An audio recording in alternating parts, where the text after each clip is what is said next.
الحمد لله وكفى وسلام على عباده الذين اصطفى أما بعد فأعوذ بالله من الشيطان الرجيم بسم الله الرحمن الرحيم قالت الأعراب آمنا قل لم تؤمنوا ولكن قولوا أسلمنا ولما يدخل الإيمان في قلوبكم وإن تطيعوا الله ورسوله لا يلدكم من أعمالكم شيئا ان اللہ غفور رحیم انما المؤمنون الذين آمنوا بالله ورسوله ثم لم يرتابوا وجاهدوا بأموالهم وأنفسهم في سبيل الله أولئك هم الصادقون قل أتعلمون الله بدينكم والله يعلم ما في السماوات وما في الأرض والله بكل شيء عليم يمنون عليك أن أسلموا قل لا تمنوا علی اسلامکم بل اللہ یمن علیکم ان ہداکم للایمان ان کنتم صادقین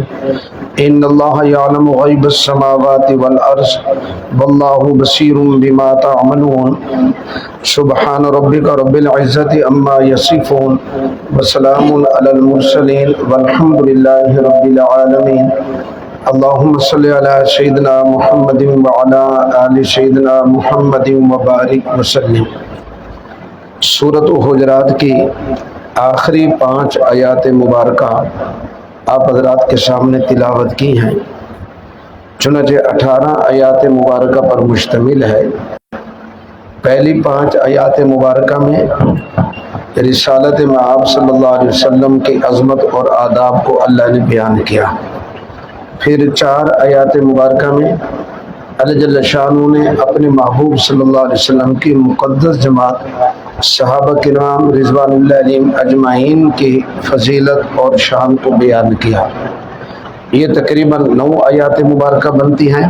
پھر اس کے بعد آنے والی 3 آیات مبارکہ یعنی آیت نمبر 10، 11، 12 میں اللہ جل شانہ نے مسلمانوں کے اکرام اور احترام وغیرہ کو، اور مسلمان ایک دوسرے کے بھائی ہیں، غیبت نہ کریں، ایک دوسرے سے برے نام وغیرہ اس قسم کے کام نہ کریں، بدگمانی سے بچیں، ایک دوسرے کے عیب تلاش نہ کیا کریں، ان باتوں کو اللہ رب العزت نے بیان کیا۔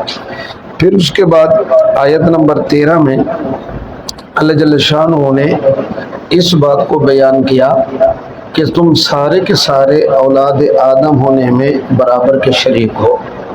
احترام انسانیت کا اللہ جل شانہ نے پھر درس دیا۔ آخری 5 آیات مبارکہ جن کی تلاوت میں نے ابھی کی ہے، یہ سورۃ الحجرات کی تقریباً آج 10ویں اور آخری قسط ہے۔ چنانچہ تھوڑی سی ایک بات پس منظر سے تعلق رکھنے والی، ہم اس کو شان نزول کہتے ہیں تفسیروں کی اصطلاح میں، کہ ان آیات مبارکہ کے نزول کا پس منظر کیا ہے اور سبب کیا ہے۔ بنو اسد ایک قبیلہ تھا اور یہ لوگ مدینہ منورہ میں آئے کن دنوں میں؟ جن دنوں کے اندر قحط تھا، اور یہ لوگ دیکھ رہے تھے کہ مسلمانوں کو اللہ تعالیٰ دن بدن فتح دے رہے ہیں، غلبہ دے رہے ہیں، اور یہ جہاد کرتے ہیں، مال غنیمت آ رہا ہے۔ اب یہ لوگ آئے اور اوپر سے آ کر کہنے لگے، دل سے نہیں تھے مسلمان اور مومن، بلکہ اوپر سے آ کر کہنے لگے کہ ہم جی ایمان لے آئے، ہم مومن ہیں، ہم بھی تمہارے بھائی ہیں، مومن ہیں۔ مقصد کیا تھا؟ مقصد یہ تھا کہ تاکہ وہ اپنا قحط کے دن ہے، وہ مال کچھ ہمیں بھی مل جائے تو ہمیں بھی فائدہ ہو جائے گا۔ اب ان کی نیت ٹھیک نہیں تھی، چنانچہ ان لوگوں نے آ کر یہی بات کہی۔ اللہ تعالیٰ نے اس کے جواب کے اندر باتیں کرتے ہوئے یہ لوگ کہنے لگے کہ جی ہمارا گویا کہ دین اسلام کو قبول کرنا نا، یہ بھی تمہارے اوپر یعنی مسلمانوں پر احسان ہے، اس لحاظ سے کہ باقی لوگوں نے ایمان کو جو قبول کیا، تم نے ان سے جہاد کیا، لڑائی کی، ہم بغیر کسی لڑائی کے تمہارے پاس آگے ہم نے ایمان کو قبول کر لیا، حالانکہ آئے تھے اپنے مالی منافع حاصل کرنے کے لیے۔ اللہ تعالیٰ نے اس کے جواب میں یہ آیات مبارکہ نازل فرمائی۔ اب میں مطلب خیز ترجمہ کرتا ہوں تو پس منظر آپ کے ذہن میں ہوگا، تو انشاءاللہ آیات جلدی سمجھ آ جائیں گی۔ فرمایا کہ قالت الاعراب آمنا، دیہاتی لوگوں نے آ کے کہا، یعنی بنو اسد قبیلے والے، کہ آمنا ہم ایمان لے آئے۔ اے میرے محبوب صلی اللہ علیہ وسلم آپ فرما دیں کہ تم مومن نہیں ہو، لیکن تم یوں کہو کہ اسلمنا، ہم نے اسلام کو قبول کیا۔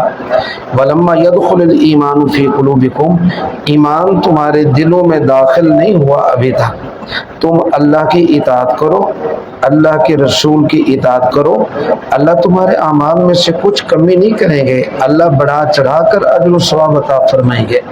اللہ جل شانہ غفور بھی ہیں، رحیم بھی ہیں۔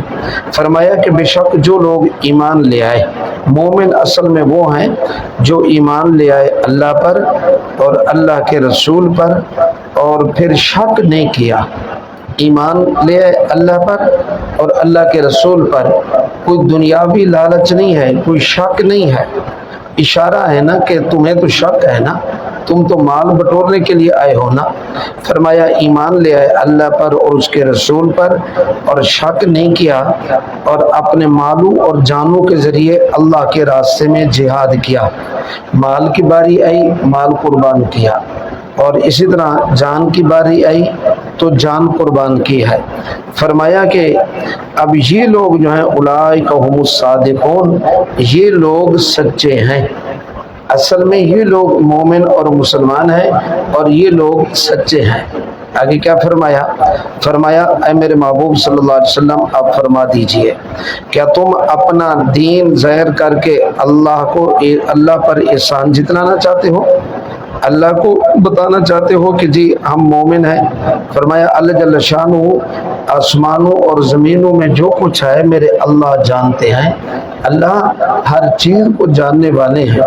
اللہ رب العزت فرمایا وہ باتیں جو تمہارے دل و دماغ میں خیال میں نہیں آئی، علیم بذات الصدور، اللہ سینے کی باتیں جو ابھی تک نہیں آئی بعد میں آنے والی ہیں، اللہ ان کو بھی جانتے ہیں۔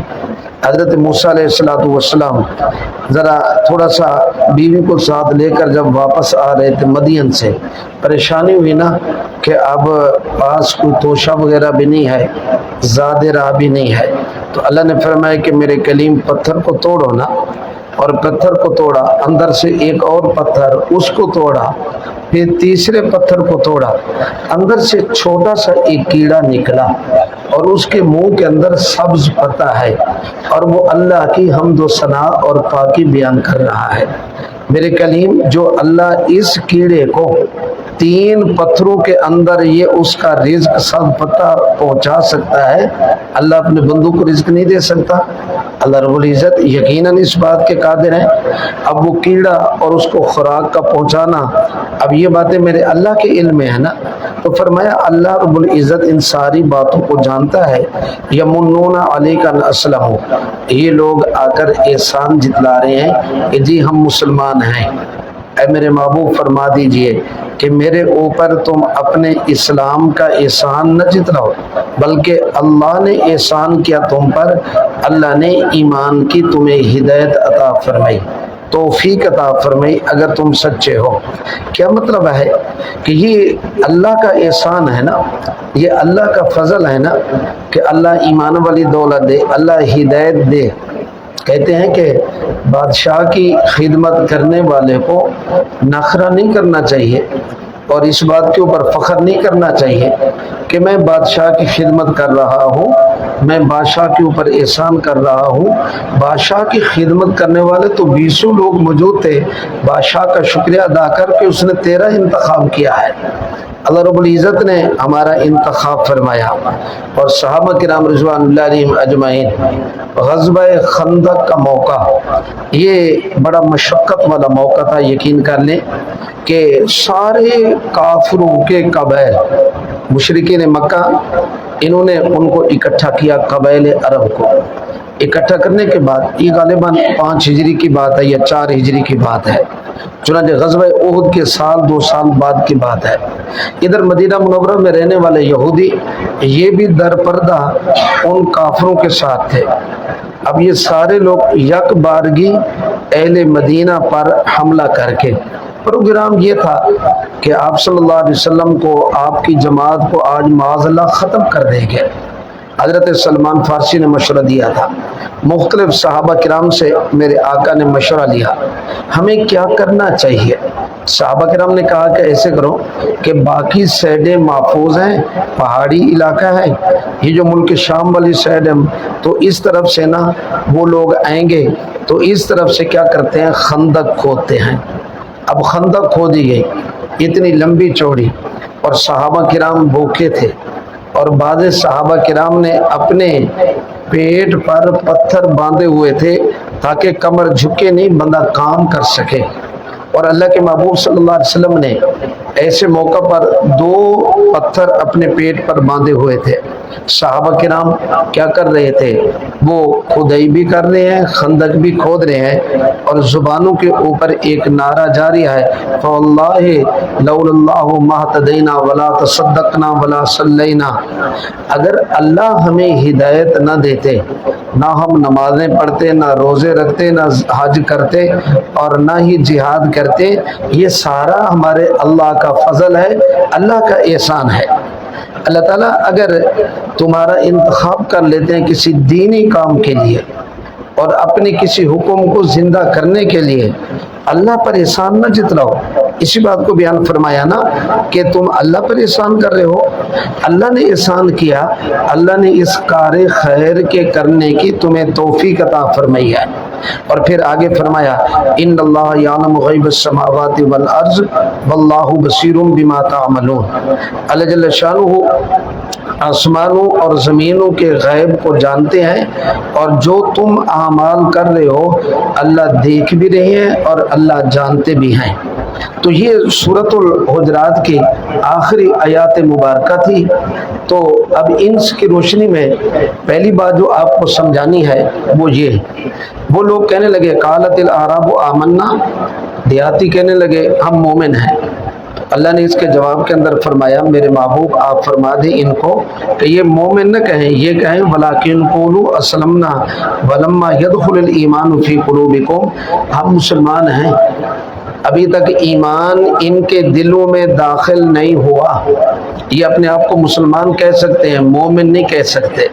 اس سے معلوم ہوا کہ ایمان اور اسلام کے اندر فرق ہے۔ چنانچہ ایمان کسے کہتے ہیں؟ ایمان کہتے ہیں اندر کی فرما برداری کو، آدمی کے دل کے اندر اللہ کی عظمت، اللہ کا خوف، اللہ پہ یقین، عقیدہ توحید، یہ ساری چیزیں دل کے اندر موجود ہو، اس کو ایمان کہتے ہیں۔ اور اسلام کسے کہتے ہیں؟ اسلام کہتے ہیں ظاہری فرما برداری کو۔ ظاہری فرما برداری سے مراد کیا ہے کہ ظاہری طور کے اوپر اب ہم وضو کر رہے ہیں، یہ اللہ کا حکم مان رہے ہیں، یہ اسلام ہے، اور ہم زبان سے اللہ کی تعریف کر رہے ہیں، ہم نماز پڑھ رہے ہیں، ہم قرآن کی تلاوت کر رہے ہیں۔ ہمارے حضرت دامت برکاتہم العالیہ ارشاد فرماتے ہیں اس جگہ سورۃ حجرات کی تفسیر میں، یہاں بڑی بہترین بات کہ اگر کوئی بندہ آ کے پوچھے نا کہ ایمان اور اسلام میں فرق کیا ہے، ایمان اور اسلام میں، حضرت کے الفاظ سنیے، فرماتے ہیں اللہ کو ماننا ایمان ہے، اللہ کی ماننا اسلام ہے۔ الفاظ دیکھیں، اللہ کو ماننا ایمان ہے اور اللہ کی ماننا اسلام ہے۔ چنانچہ حضرت مفتی محمد شفیع صاحب رحمۃ اللہ علیہ نے معارف القرآن میں ایک بات لکھی ہے، فرماتے ہیں کہ ایمان اور اسلام کے اندر معنی کے اعتبار سے ایک فرق ہے کہ اندر کی فرما برداری ایمان، ظاہری فرما برداری اسلام، یہ دونوں چیزیں فرماتے ہیں کہ لازم ملزوم ہیں۔ کیا مطلب ہے؟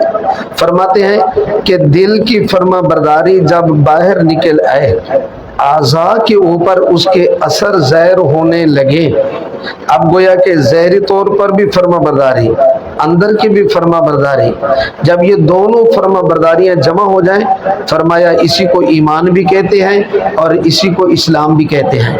امام بخاری رحمۃ اللہ علیہ نے اپنی بخاری شریف کے شروع کے اندر جس باب کو ذکر کیا اور حدیثیں نقل کی ہیں وہ ہے باب کیف کان بدء الوحی الی رسول اللہ صلی اللہ علیہ وسلم، کہ وحی کیسے اتری تھی، وحی کی ابتدا کیسے ہوئی تھی۔ اس بات کو بیان کیا۔ اور پھر دوسرے نمبر پر امام بخاری رحمۃ اللہ علیہ نے کتاب الایمان کو لے کے آئے ہیں کہ ایمان کسے کہتے ہیں، اور امام بخاری رحمۃ اللہ علیہ نے اپنی اس ترتیب کے اندر کہ پہلے وحی اور پھر ایمان، امام بخاری رحمۃ اللہ علیہ ہمیں بتانا یہ چاہتے ہیں ایمان وہی قابل قبول ہوگا جو وحی الہی کے مطابق ہوگا، جو وحی سے ہٹ کر خود ساختہ طریقے ہوں گے، فرمایا وہ ایمان قابل قبول نہیں ہے۔ ایمان تو وہی والا ہی قابل قبول ہے۔ امام بخاری رحمۃ اللہ علیہ آگے پتہ نہیں کتنے باب قائم کر کے، اور امام بخاری رحمۃ اللہ علیہ پھر سبق میں یہ دینا چاہتے ہیں بخاری شریف میں، اور حدیث مبارکہ دھڑا دھڑ نقل کر کے فرماتے ہیں کہ ایمان اور اسلام ایک چیز ہے، اور محدثین کی یہی تحقیق ہے۔ فرماتے ہیں کیا سرکار دو عالم صلی اللہ علیہ وسلم نے یہ بات ارشاد فرمائی نہیں؟ میرے آقا نے فرمایا من اعطى للہ ومنع للہ واحب للہ وابغض للہ فقد استکمل الایمان، اللہ کی رضا کے لیے دینا، نہ دینا، محبت کرنا، دوری رکھنا، ایمان کامل ہو گیا۔ یہ اعمال نہیں؟ تو گویا کہ ایمان اور اسلام جتنے دین اسلام کے احکامات ہیں ان سب کو ماننا، اس کو فرمایا ایمان بھی کہتے ہیں اور اسلام بھی کہتے ہیں۔ چنانچہ ہم صرف معنی مفصل اور مجمل جو پڑھتے ہیں اس میں اجمالی طور پر اور پھر تفصیلی طور پر ایمانیات کا ذکر ہے کہ جن چیزوں پہ ایمان لانا ضروری ہے۔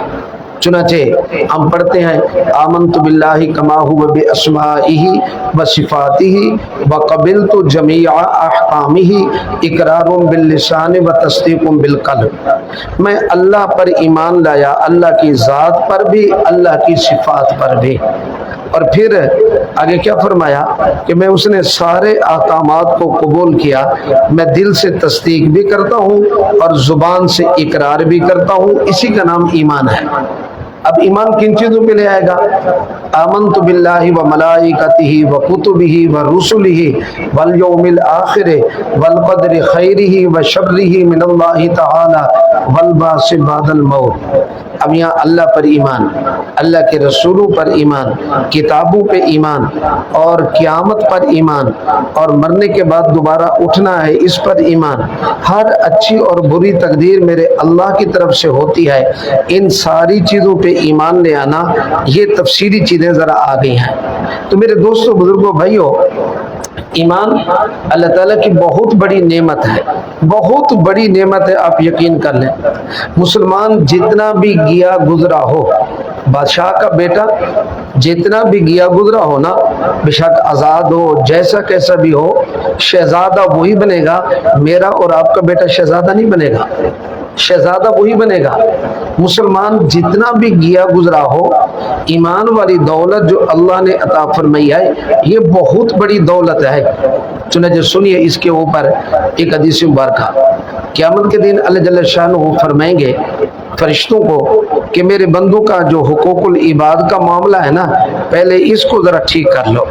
اب حقوق العباد کا معاملہ، اگر کسی کو تکلیف پہنچائی ہے وغیرہ، زیادتی کی ہے، اب اس کا بدلہ لیا جائے گا، تو پھر اگر اس کے پاس نیکیاں اس کو دی جائیں گی، اور اگر نیکیاں نہیں ہیں تو اس کے گناہ اس کے کھاتے میں ڈالے جائیں گے وغیرہ۔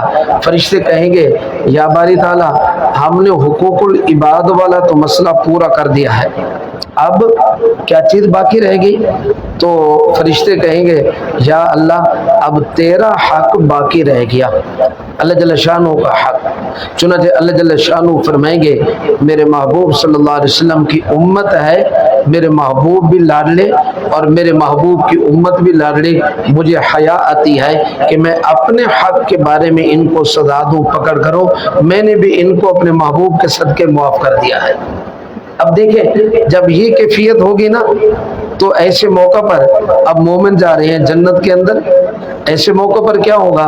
ربما یود الذین کفروا لو کانوا مسلمین، کافر لوگ کہیں گے کہ کاش ہم بھی دنیا کے اندر ایمان لے آتے، آج جہنم کی اور آخرت کی سزاؤں سے ہم بھی بچ جاتے۔